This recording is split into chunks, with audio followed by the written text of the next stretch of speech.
झारखंड को बने हुए करीब 25 साल होने वाले हैं, लेकिन राजनीतिक स्थिरता राज्य में पिछले 10 साल से ही आई है, जब कोई गठबंधन या दल पूर्ण बहुमत के साथ सत्ता में आया हो। नहीं तो इससे पहले कई दलों की खिचड़ी सरकार बन रही थी। यहां तक कि एक मौका तो ऐसा भी आया जब निर्दलीयों ने ही मिलकर सरकार बना ली थी। ऐसे में इस बार भी कड़े मुकाबले की उम्मीद दिख रही है। सबसे ज्यादा परेशान हेमंत सोरेन सरकार के मंत्रियों के लिए दिखाई दे रही है। लेकिन क्या आप जानते हैं कि झारखंड में एक मंत्रालय ऐसा भी है जिसके मंत्री चुनाव नहीं जीत पाते हैं। झारखंड सरकार का श्रम विभाग ऐसा मंत्रालय है जिसका मंत्री चुनाव नहीं जीत पाता है। झारखंड के सियासी गलियारों में इस मंत्रालय को कांटों भरा ताज भी कहा जाता है। ऐसे में इस स्टोरी में झारखंड के श्रम मंत्रियों की डिटेल कहानी जानते हैं। भानु प्रताप शाही मधु कोड़ा की सरकार में श्रम विभाग के मंत्री थे। कोड़ा की सरकार गिरी तो कुछ दिनों के लिए शिबू सोरेन सीएम जरूर बने, लेकिन उन्हें भी चुनाव में जाना पड़ा। 2009 के विधानसभा चुनाव में भानु प्रताप शाही अपने परंपरागत भवनाथपुर सीट से मैदान में उतरे। शाही के खिलाफ कांग्रेस से अनंत देव को मैदान में उतारा। अनंत देव शाही को पटकनी देने में कामयाब रहे। बुरी तरह हार के बाद शाही ने पाला बदल लिया। 2014 और 2019 में वो बीजेपी के सिंबल पर मैदान में उतरे। दोनों बार उन्हें जीत मिल गई। कहा जाता है कि भानु अगर विचारधारा और पार्टी नहीं बदलते तो अब तक उनका राजनीतिक करियर समाप्त हो चुका होता। वजह उनकी कोर पार्टी फॉरवर्ड ब्लॉक का सिमटता जनाधार है। शाही को राजनीतिक विरासत में मिली है। उनके पिता हेमेंद्र प्रताप देहाती लेफ्ट के बड़े नेता हैं। देहाती भी झारखंड के मंत्री रहे हैं। 2013 में हेमंत सोरेन ने कांग्रेस के साथ गठबंधन कर सरकार बनाई। कांग्रेस के चंद्रशेखर दुबे को श्रम मंत्री बनाया गया। चंद्रशेखर दुबे की गिनती कांग्रेस के बड़े नेताओं में होती है। 2014 के चुनाव में दुबे ने खुद के बदले बेटे के लिए टिकट की मांग की।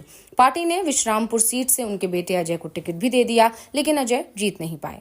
2019 में चंद्रशेखर खुद मैदान में उतरे, लेकिन चौथे नंबर पर रहे। 2014 और 2019 में चंद्रशेखर की सीट पर बीजेपी को जीत मिली। चंद्रशेखर लोकसभा का चुनाव भी धनबाद से लड़े, लेकिन वहां भी उन्हें जीत नहीं मिल पाई। 2014 में हेमंत सोरेन की सत्ता चली गई और बीजेपी की सरकार आई। मुख्यमंत्री बनाए गए रघुवर दास। कैबिनेट में मधुपुर से विधायक चुने गए राज पलिवार को श्रम विभाग का मंत्री बनाया गया। पलिवार पूरे 5 साल तक इस विभाग के मंत्री रहे। 2019 में पलिवार मधुपुर सीट से फिर चुनाव मैदान में उतरे, लेकिन इस बार उन्हें जेएमएम के हाजी हुसैन अंसारी ने पटकनी दे दी। हुसैन अंसारी को हेमंत सरकार में मंत्री बनाया गया। हालांकि 2020 में वो चल बसे। 2021 के उपचुनाव में राज पलिवार इस सीट से चुनाव लड़ना चाहते थे, लेकिन उन्हें टिकट नहीं मिल पाया। इसके बाद 2019 में आरजेडी और कांग्रेस के सहयोग से हेमंत सोरेन की सरकार बनी। सरकार ने हेमंत सोरेन ने आरजेडी कोटे से सत्यानंद भोक्ता को मंत्री पद की शपथ दिलवाई। भोक्ता को श्रम विभाग सौंपा गया।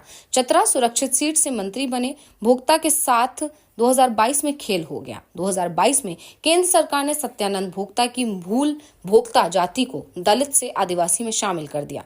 अब भोक्ता दलितों के लिए सुरक्षित चतरा सीट से चुनाव नहीं लड़ पाएंगे। चतरा के आसपास सिर्फ विधानसभा की एक सीट मनिका आदिवासियों के लिए आरक्षित है। इस सीट से वर्तमान में कांग्रेस के रामचंद्र सिंह विधायक हैं। कांग्रेस सेटिंग गेटिंग फॉर्मूले से इस सीट को अपने लिए चाह रही है। कहा जा रहा है कि सत्यानंद भोक्ता अब इस सीट से अपनी बहू रश्मि प्रकाश को मैदान में उतारेंगे। रश्मि दलित समुदाय से ताल्लुक रखती हैं। भोक्ता अब आगे की राजनीति संगठन के जरिए करेंगे। झारखंड में श्रम मंत्री को लेकर एक फैक्ट और भी है। चंपई और रघुवर दास इस विभाग के मंत्री रहे, जो बाद में झारखंड के मुख्यमंत्री भी बने। रघुवर दास बाबूलाल मरांडी की सरकार में श्रम मंत्री थे। हालांकि दास इसके बाद संगठन में चले गए। 2010 में गठित अर्जुन मुंडा की सरकार में चंपई सोरेन भी कुछ दिनों के लिए श्रम विभाग के मंत्री बने। हालांकि चंपई के पास ये विभाग अतिरिक्त प्रभार में था।